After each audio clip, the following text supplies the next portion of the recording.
নমস্কার, আপনাদের সবাইকে স্বাগত। আমি দেবাশিস চক্রবর্তী রয়েছে আপনাদের সঙ্গে জিরো আওয়ারে।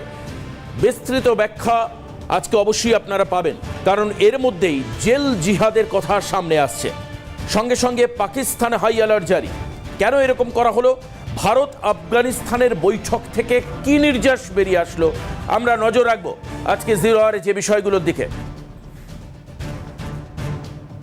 আমরা দেখতে পাচ্ছি বাংলাদেশ জুড়ে জেল ভাঙবার চক্রান্ত করছেন জঙ্গিরা, সেরকমই একটা ইঙ্গিত বিশেষ সূত্র মারফত পাওয়া যাচ্ছে।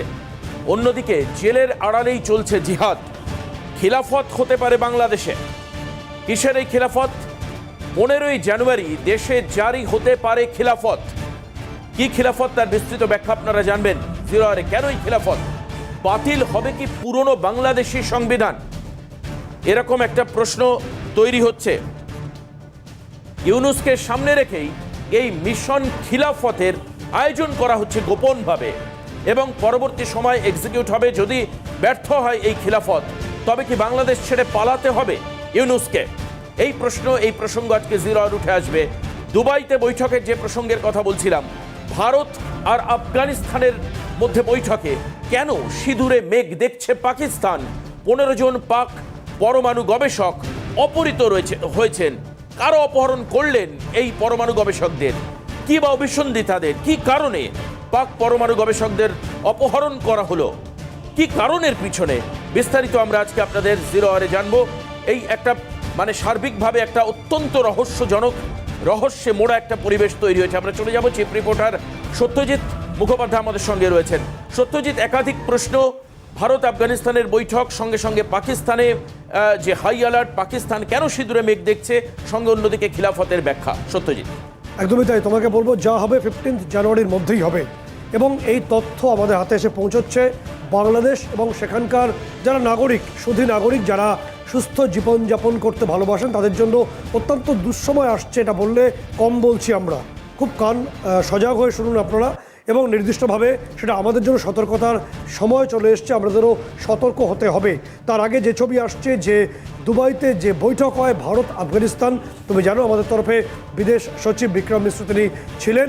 সেখানে নির্দিষ্টভাবে একগুচ্ছ আলোচনা হয়েছে, এবং আলোচনার পরই যে তথ্য আমরা দেখতে পাচ্ছি, যেভাবে গতকাল সন্ধেবেলায় নির্দিষ্টভাবে বা একটু রাতের দিকে একেবারে খাইবার পাখতুনখোয়ার লক্কির ওয়াট যে অঞ্চলটা আছে, সেখানে পাকিস্তানের একটি পরমাণু গবেষণা কেন্দ্র আছে, এবং সেখানে মূলত ইউরেনিয়ামের পার্টিকেলসগুলোকে তারা তৈরি করেন। এরকম 15 জন পরমাণু গবেষককে নির্দিষ্টভাবে টিটিপি তারা অপহরণ করেছে। এবং আমাদের কাছে খবর আসছে যে সেই বালুচিস্তানের একটা বড় অংশে পাকিস্তানের পতাকা এই মুহূর্তে নামিয়ে দেওয়া হয়েছে। এবং তার পাশাপাশি এই যে আলোচনা হয়েছে আফগানিস্তানের সঙ্গে, আমাদের তালিবানের তরফে সাধুবাদ জানানো হয়েছে। তালিবান যেটা আশঙ্কা করছে যে কাবুল সহ বিভিন্ন অংশে সেখানে পাকিস্তান বিমান হানা দিতে পারে, এয়ার স্ট্রাইক হতে পারে, এই আশঙ্কা তারা করছেন। তারপরেই আমরা যে ছবি বিভিন্ন অংশে পাচ্ছি গোয়েন্দা মারফত বা বিভিন্ন গোয়েন্দা রিপোর্ট আসছে যে তাজিকিস্তানে আমাদের দুটো এয়ারবেস রয়েছে, গিসার এবং ফরকোর।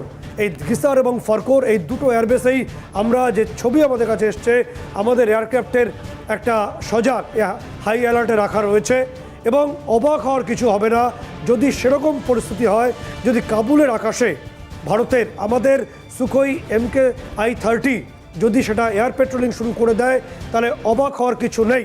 অর্থাৎ গিসার থেকে বা আমাদের এই গিসার এয়ারবেস থেকে কাবুলের দূরত্ব আধ ঘন্টার মধ্যেই, এয়ার টাইমের কথা বলছি। এতে যদি কাবুলের আকাশে সুখোই MKI-30 এয়ার পেট্রোলিং শুরু করে দেয়, অবাক হওয়ার কিছু নেই। সেদিকেই গোটা আলোচনার পর্ব বলে অনেকে মনে করছেন। এবং আজকে সকাল থেকে আমরা দেখাবো, স্যাটেলাইট পিকচারে ধরা পড়ে গেছে যে এই যে আলোচনার পর তালিবানের সঙ্গে ভারতের এই আলোচনার পরই যে ছবি আমরা ইসলামাবাদে দেখছি, ইসলামাবাদের এয়ার ডিফেন্সকে অন করে দেওয়া হয়েছে। স্যাটেলাইট পিকচার, সেই ছবি দেখছি আমরা। ইসলামাবাদ জুড়ে হাই অ্যালার্ট, ইসলামাবাদের আকাশসীমায় হাই অ্যালার্ট জারি করা হয়েছে। ইসলামাবাদের নির্দিষ্টভাবে সেখানে এয়ার ডিফেন্সকে অন করে দেওয়া হয়েছে।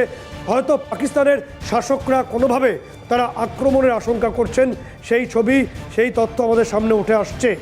এবং এর মধ্যে দিয়ে তুমি যে তথ্য জানাচ্ছিলে, পাকিস্তানের যেমন ত্রজ্জস্পর্শ যে কোনো মুহূর্তে যা কিছু হতে পারে এই আশঙ্কা করছেন পাক সেনাকর্তারা, ঠিক সেই সময় আমাদের কাছে যে তথ্য এসে পৌঁছচ্ছে তা অত্যন্ত মারাত্মক। তা হলো বাংলাদেশের ছবি।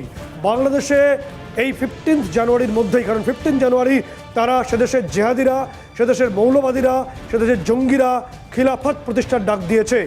ইসলামিক খিলাফত তারা প্রতিষ্ঠা করবেন এবং একই সঙ্গে সেখানকার সংবিধান, প্রচলিত সংবিধানকে বাতিল করে দেবে। এই ডেডলাইন 15 জানুয়ারি দেওয়া রয়েছে এবং সেই মোতাবেক গোয়েন্দা রিপোর্ট আসছে তা চাঞ্চল্যকর।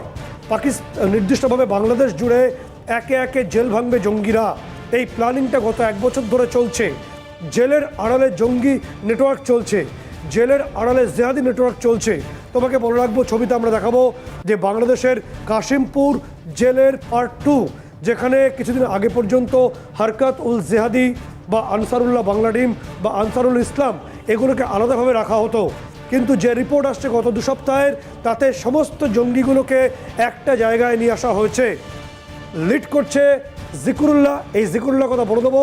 সম্প্রতি জিকুরুল্লাহ সে দাঁতের ব্যথায় কাতর হয়ে পড়ে, তাকে হাই সিকিউরড জোন থেকে কিছুটা কম যে সুরক্ষা সম্পন্ন অংশে নিয়ে আসা হয় এবং তারপর তাকে ছিনিয়ে নেয় জঙ্গিরাই। এই জিকুরুল্লাহর নেতৃত্বেই টোটাল লিড হবে, অপারেশন হবে বলে আমরা জানতে পাচ্ছি। এবং তার পাশাপাশি যে তথ্য উঠে আসছে যে নীলগিরি যে ভবনটি রয়েছে এই কাশিমপুর জেলের ভেতরে, যার 3 তলায় বসে জসিমউদ্দিন রহমানিয়া, আনসারুল্লাহ বাংলা টিমের যে অন্যতম প্রধান, যে বিশাল হুঙ্কার দিয়েছে ভারতকে, তার মাধ্যমে যোগাযোগ হয় নির্দিষ্টভাবে এই জঙ্গি মেজর জিয়ার, যে পাকিস্তান এই মুহূর্তে বসে আছে। এবং এখানে এই মুহূর্তে সমস্ত জঙ্গি গোষ্ঠীগুলোকে জেলের একটা অংশে নিয়ে আসা হয়েছে। বাংলাদেশের বিভিন্ন জেলে এই এককাট্টা করা হচ্ছে এবং তার পাশাপাশি লাইভ স্ট্রিমিংয়ের মাধ্যমে শুক্রবার দিন বিশেষ করে তারা জেহাদের কর্মকাণ্ড এবং কিভাবে গোটা দেশকে জেহাদি কাজের মধ্যে প্রবেশ করাতে হবে, কি করে যুবকদের নিয়ে আসতে হবে, তার একেবারে টানা বক্তব্য পেশ করছে। বিভিন্ন জেলে এই লাইভ স্ট্রিমিংটা এই মুহূর্তে চলছে বলে আমরা জানতে পারছি। এবং তার পাশাপাশি তোমাকে বলে রাখবো যে এটা হওয়ার পরই যে আইআরএ অর্থাৎ ইসলামিক রেভলিউশনারি আর্মি তারা ফর্ম করবে 15ই জানুয়ারি, এই লক্ষ্যমাত্রা তারা রাখছে। একই সঙ্গে বাংলাদেশের ডিজিএফআই, র্যাব বা তাদের যে এনএসআই রয়েছে এগুলোকে নির্দিষ্টভাবে ইনঅ্যাক্টিভ করে দেওয়া হবে, সেখানে ইসলামিক রেভলিউশনারি আর্মির প্রবেশ করানো হবে। যারা মানবে না তাদেরকে কোতল করা হবে, এই নিদান ইতিমধ্যে জিহাদিরা দিয়ে দিয়েছে। এবং মোটামুটিভাবে মোহাম্মদ ইউনুসকে সামনে রেখেই এই মৌলবাদ, এই জঙ্গিবাদের বা এই জঙ্গি রাষ্ট্রের জন্ম হতে চলেছে 15 জানুয়ারি। এই তথ্য গোয়েন্দা রিপোর্ট অনুসারে সামনে আসছে। এবং তার পাশাপাশি তোমাকে বলবো, যদি এটা কোনোভাবে ব্যর্থ হয় তাহলে যে চিন্তাভাবনা করা রয়েছে তা হলো, যিনি এসছেন বাইডেন ঘনিষ্ঠ ট্রেসি এম জ্যাকবসন, তিনি শেষ তাসটা খেলবেন, যেটা নির্ধারিত রয়েছে যে পিটার হ্যাস, যিনি এর আগে বাংলাদেশে নিয়োজিত ছিলেন মার্কিনদের তরফে বা ইউএসের তরফে, পিটার হ্যাসের যে কোম্পানি রয়েছে এক্সিলেটর এনার্জি, এই কোম্পানি যে এই সংস্থা, এটা মূলত মাইনিং সংস্থা, এই সংস্থার তরফে একটি যে প্রাইভেট জেট, সেটা 15 জানুয়ারির মধ্যরাত থেকে 18 জানুয়ারির মধ্যরাতের মধ্যে হয় দুবাই অথবা সিঙ্গাপুর থেকে ঢাকার শাহজালাল এয়ারপোর্টে চলে যাবে। মধ্যরাতে পৌঁছবে 15 জানুয়ারি থেকে 18 জানুয়ারির মধ্যে। এবং এই 14 থেকে 18 আসন্ন এই প্রাইভেট জেটে উঠে পড়বেন মোহাম্মদ ইউনুস এবং তার ঘনিষ্ঠ সহযোগীরা। যদি এরকমটা হয় তাহলে তার সঙ্গে যারা রয়েছেন সার্জিস আলম বা তার উপদেষ্টারা, তারা স্থান পাবেন, নাকি মোহাম্মদ ইউনুসের সঙ্গে অন্য কেউ স্থান করবেন, সেটা পরবর্তী বিষয়, তিনি কাকে নেবেন। কিন্তু এই প্ল্যানিং যদি 15 জানুয়ারি খেলাফত প্রতিষ্ঠিত না হয়, সেক্ষেত্রে এই ফ্লাইটে প্রাইভেট জেটে তিনি উঠে পড়বেন 15 জানুয়ারি থেকে 18 জানুয়ারির মধ্যরাতে। শাহজালাল এয়ারপোর্ট থেকে এই প্রাইভেট জেট ছাড়বে। তাদের সম্ভাব্য লক্ষ্যপথ সিঙ্গাপুর হয়ে বেরিয়ে যাওয়া ইউরোপের কোনো দেশে, যদি ভারতের আকাশপথ ব্যবহার করতে হয় প্রয়োজন অনুসারে, তাহলেও যেহেতু মার্কিন কূটনীতিবিদ তিনি এবং ভিয়েনা চুক্তি রয়েছে, ফলে এই ফ্লাইটটিকে ভারত সরকার চাইলেও তারা খুব একটা কিছু হয়তো করতে পারবে না বা নামানো যায় না, কারণ ভিয়েনা চুক্তিতে তেমনটাই বলা আছে। এবং কূটনীতিকে যে ইমিউনিটি, সেটা ট্রেসি এম জ্যাকবসন তিনি পাবেন, যে কারণে তিনি এসছেন বাইডেন ঘনিষ্ঠ ডিপ স্টেটের অন্যতম মুখ এবং হিলারি ক্লিন্টনের বান্ধবী ট্রেসি এম জ্যাকবসনের মূল উদ্দেশ্যই যে ইউনুসকে এখান থেকে উদ্ধার করে নিয়ে যাওয়া। কিভাবে নিয়ে যাওয়া হবে তার একটা প্ল্যানিং বলা হলো, বা বললাম যেটা গোয়েন্দা রিপোর্ট অনুসারে সামনে আসছে। এবং তোমাকে বলবো যে পিটার হ্যাসের তরফে এই এয়ারক্রাফটটি পাঠিয়ে দেওয়া হবে বলে জানা যাচ্ছে। ইউনুস কাকে কাকে নেবেন সে তথ্য একমাত্র মোহাম্মদ ইউনুসই বলতে পারবেন। যদি ইউনুস 15 জানুয়ারিতে এই খিলাফত প্রতিষ্ঠা করতে ব্যর্থ হন বাংলাদেশে, তাহলে প্ল্যান বি অর্থাৎ যে তথ্য দিলাম সেই তথ্য উঠে আসবে। এবং তোমাকে বলবো যে এর মধ্যেই যে জঙ্গিদের অর্থাৎ 15 জানুয়ারির মধ্যে যে তথ্য আমাদের কাছে আসছে, হোলি আর্টিজেনের যে অভিযুক্ত যারা রয়েছে তাদেরকে একে একে ছেড়ে দেওয়া হবে। বাংলাদেশ জুড়ে বিভিন্ন জেলে বন্দি বিভিন্ন যে আনসারুল্লাহ বাংলা টিম বা যারা লোন উলফ যে টেরোরিস্ট, প্রত্যেককে এই 15 জানুয়ারির মধ্যে ছাড়া হবে। এরা একেবারে বিধ্বংসী তাণ্ডব চালাবে ঢাকা জুড়ে, বিভিন্ন অংশ জুড়ে সেই ছবি আসছে এবং খিলাফত প্রতিষ্ঠার দিকে তারা এগোচ্ছে। যদি না হয় সেক্ষেত্রে এই মার্কিন কূটনীতিবিদের মাধ্যমে এই নির্দিষ্টভাবে মোহাম্মদ ইউনুস তিনি পালিয়ে যাবেন হয় কানাডা অথবা ফ্রান্সে, এবং সেখানে গিয়ে তিনি একটি প্রেস কনফারেন্স করবেন তার নিজের মতো করেই। এই তথ্য সামনে আসছে। মার্কিন যুক্তরাষ্ট্রকে এই মুহূর্তে মোহাম্মদ ইউনুস কিছুটা পরিহার করছেন, তার কারণ মার্কিন যুক্তরাষ্ট্রে গেলে সেখানে যে বিচার প্রক্রিয়া, সেই বিচার প্রক্রিয়ার মুখোমুখি তাকে হতে পারে। সেই কারণে তিনি এভাবে তার পরবর্তী পদক্ষেপ স্থির করছেন।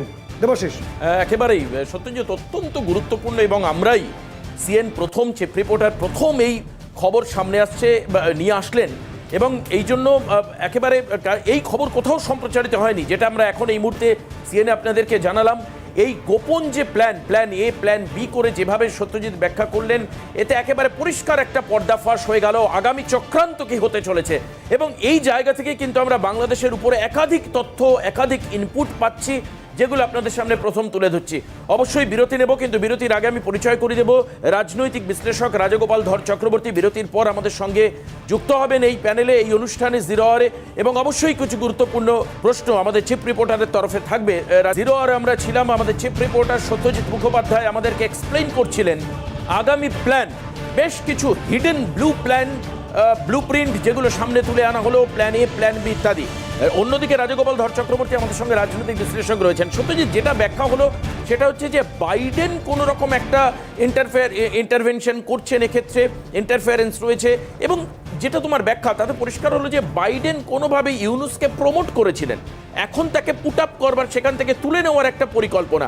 তাহলে সত্যজিৎ, এই যে 20 তারিখে যে শপথ রয়েছে ডোনাল্ড ট্রাম্পের শপথ, তার আগেই কি তাহলে কেল্লা ফতে হতে চলেছে? একদমই তাই দেবাশিস, তুমি সঠিকভাবে বলছো। কারণ আমরা যে 20 জানুয়ারির যে শপথের দিনটাকে অনেকে অফিসিয়াল ভাবছেন, কিন্তু তা নয়, তার আগেই পদ্মা দিয়ে অনেক পানি প্রবাহিত হয়েছে বলে অনেকে মনে করছেন।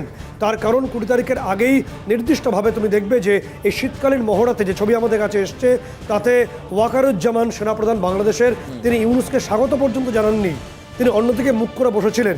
ফলে সেনা কু করে, অর্থাৎ নির্দিষ্টভাবে যে জরুরি অবস্থা জারি করে যদি কোনো পরিস্থিতি ইউনুস তৈরি করতে চান, সেটা হবে না।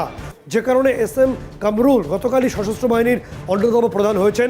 এটা ওয়াকারুজ্জামানের ডানা ছাটা হলো কিনা বা তাকে কিছুটা নিয়ন্ত্রণ করার চেষ্টা করে ইউনুসের, সেটা আমরা এই মুহূর্তে বলতে পারবো না। একেবারে সত্যজিৎ, এই মুহূর্তে রাজগোপাল দা রয়েছেন, যদি সত্যজিৎ তোমার প্রশ্ন থাকে। একদম রাজগোপাল বাবুর সঙ্গে আছেন। যে বিষয় আসছে রাজগোপাল বাবু, যে খিলাফত যদি 15 জানুয়ারি এই জঙ্গিরা যারা জেল ভেঙে বেরোনোর প্ল্যানিং করছে বাংলাদেশ জুড়ে, তারা যদি সেটা করতে না পারে, তাহলে পালাতে হবে মোহাম্মদ ইউনুসকে। তাতে আমাদের যে তথ্য আমরা গোয়েন্দা মারফত পাচ্ছি বা বিভিন্ন রিপোর্টে পাচ্ছি, তাতে 15 জানুয়ারি মধ্যরাত থেকে 18 জানুয়ারি মধ্যরাত পর্যন্ত পিটার হ্যাসের নিজস্ব কোম্পানির যে প্রাইভেট জেট, তা দুবাই বা সিঙ্গাপুর থেকে বাংলাদেশে আসবে, এবং তাতে 14 থেকে 18 সিট বিশিষ্ট এই জেটেই তিনি পালাবেন ইউরোপের কোনো একটি রাষ্ট্রে বা দেশে। এই প্ল্যানিং করেছেন মোহাম্মদ ইউনুস, এবং সেই সম্ভাবনাটাই প্রবল। এক্ষেত্রে তাকে কূটনীতিবিদ ট্রেসি জ্যাকবসন, যিনি এই মুহূর্তে বাংলাদেশে আছেন, বাইডেনের ঘনিষ্ঠ এবং হিলারি ক্লিন্টনের বান্ধবী, তিনি সাহায্য করবেন। ঠিক কোন দিকে এই পদ্মার পানি প্রবাহিত হচ্ছে বলে আপনি মনে করছেন? হ্যাঁ, দেখুন, ট্রেসি জ্যাকবসন একজন ক্যারিয়ার ডিপ্লোম্যাট। উনি আমরা জানি ট্রাম্পের উপরে কোনো এক সময় ওনার ভীষণ সম্পর্ক খারাপ ছিল, এবং উনি বোধহয় রিজাইনও করেছিলেন, আবার তাকে বাইডেন ডেকে আনে।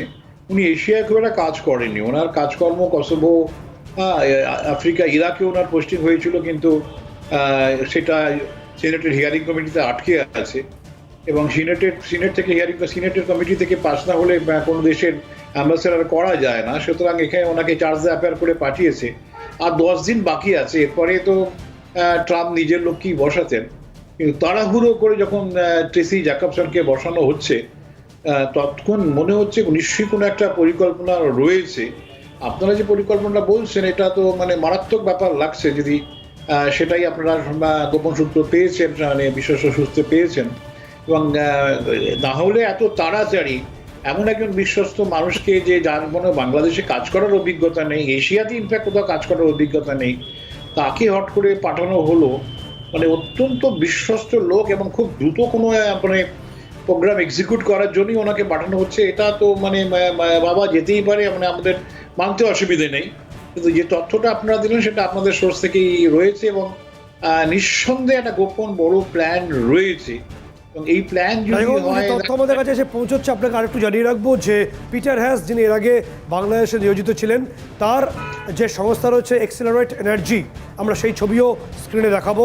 সেই সংস্থার যে প্রাইভেট জেট, বা বলা যায় পিটার হ্যাসের প্রাইভেট জেট, সেটা 15 জানুয়ারি যদি খিলাফত প্রতিষ্ঠিত না হয়, কারণ মার্কিন রক্তচক্ষু রয়েছে জিহাদিদের বিরুদ্ধে, যদি 15 জানুয়ারি খিলাফত প্রতিষ্ঠা না করতে পারে, সেক্ষেত্রে মধ্যরাতে পৌঁছবে এই ফাইটার জেট, এবং 18 জানুয়ারির মধ্যে যখন একটা সুবিধাজনক অবস্থায় এই প্রাইভেট জেটে, যেটা 14 থেকে 18 আসন বিশিষ্ট, তাতে মোহাম্মদ ইউনুস চড়ে বসবেন।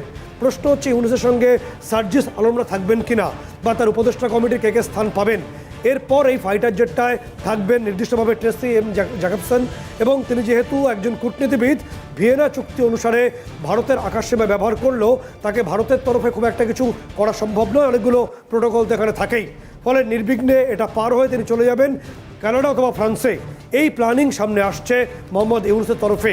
ঠিক কী প্ল্যানিং হতে পারে এবং ঠিক কতটা তিনি ইমিউনিটি বা তার যে রক্ষা কবচ একজন কূটনীতিবিদের সঙ্গে থাকলে তিনি পেতে পারেন এক্ষেত্রে?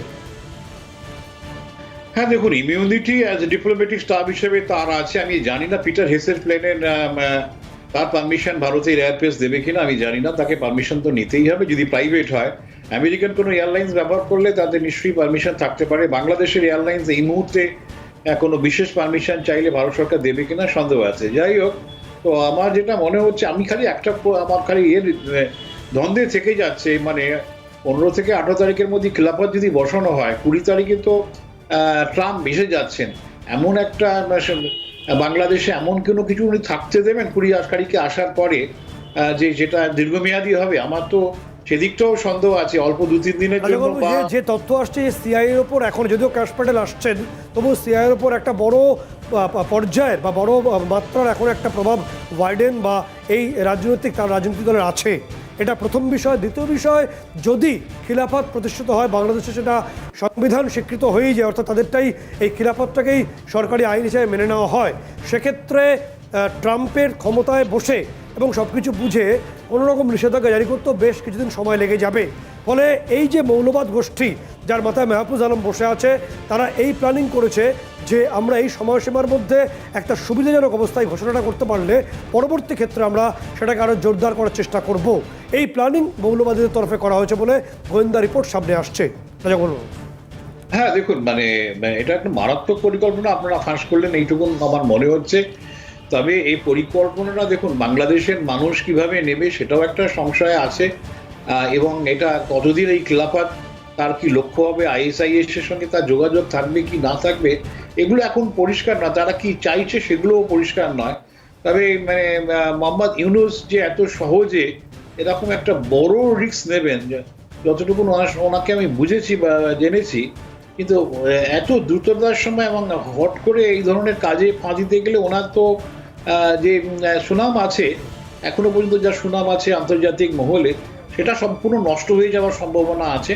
তবে হ্যাঁ, সবাই আরেকটা প্ল্যান সি এর কথা বলে দিই রাজাবাবু, ছোট্ট করে আপনার বক্তব্য দিয়ে, যে এই যে তিনি বাংলাদেশ থেকে বেরিয়ে আসবেন, তারপর তিনি কানাডা বা ফ্রান্সে গিয়ে একটা প্রেস কনফারেন্স করবেন যে তিনি ভারতের সঙ্গে সম্পর্ক রাখতে চান, কিন্তু এই মৌলবাদীরা আগে কাজ করতে দিল না, তারও ব্লুপ্রিন্ট রেডি হয়ে গেছে। রাজাবাবু, হ্যাঁ সেটা দেখুন, সে সবই হতে পারে, কিন্তু আপনি দেখেছেন যে কানাডায় যে ধরনের চেঞ্জ অফ পলিটিক্যাল চলছে, রেজিম চলছে, সেটাও খুব লক্ষ্য করার। সেখানেও একটা ডিপ স্টেট বড়ভাবে কাজ করেছিল, সেটাও প্রায় পতনের মুখে। এবং বারবারই ট্রাম্প বলছেন, প্রথমবার যখন এসেছিলেন তখনও কানাডাকে 51st স্টেট বলে নেবার চেষ্টা বলেছিলেন। এখন তো চলে গেছে, যে রাজি ছিল না আর জাস্টিন ট্রুডো এখনো সে রয়েছে। আমি জানি না কানাডা এরকম একটা সন্ধিক্ষণে যদি ইউনিসেফ প্ল্যান সি যেটা বলছেন ওখানে গিয়ে উনি উঠবেন, এটাও ইউনিসেফের পক্ষে বিপজ্জনক হতে পারে। কানাডার ক্ষেত্রে বিপজ্জনক হতে পারে, একদম ঠিক। দেবাশিস, রাজাবাবু বলছিলেন আমাদের যে ছবিটার কথা বলছেন তা মারাত্মক, এবং যেটা কানাডা যদি এই দায়িত্ব নেয় সেটা কানাডার জন্য বিপজ্জনক হবে। কিন্তু তার থেকেও বিপজ্জনক আমাদের পূবের প্রতিবেশী বাংলাদেশ। তারা যেভাবে গোটা বিষয়টা এগোতে চাইছে এবং মোহাম্মদ ইউনূস যেভাবে প্ল্যান এ, বি এবং সি তৈরি করেছে তাকে নিজেকে রক্ষা করার জন্য এবং তার ঘনিষ্ঠদের, এবং সে কারণেই নির্দিষ্টভাবে ট্রেসি এম জ্যাকবসন তিনি এসছেন। 15 থেকে 18 জানুয়ারির মধ্যে আমাদের নজর থাকবে। এই সময় শাহজালাল এয়ারপোর্ট থেকে একটা বিশেষ প্রাইভেট প্লেন সেটা বাংলাদেশ ছাড়ে কি না এবং তিনি কোন পথে পালাবেন সেদিকে আমাদের নজর থাকবে। একেবারেই তাই, সেদিকে আমাদের নজর থাকবে এবং অবশ্যই আমাদের অনুষ্ঠানও একই রকমভাবে স্পেশাল ইনপুটের উপর বেস করে চলতে থাকবে। আমি অনেক ধন্যবাদ জানাবো রাজাগোপাল ধর চক্রবর্তী, রাজনৈতিক বিশ্লেষক আমাদের সঙ্গে জিরো আওয়ারে ছিলেন, সঙ্গে চিফ রিপোর্টার সত্যজিৎ মুখোপাধ্যায় আমাদের সঙ্গে ছিলেন।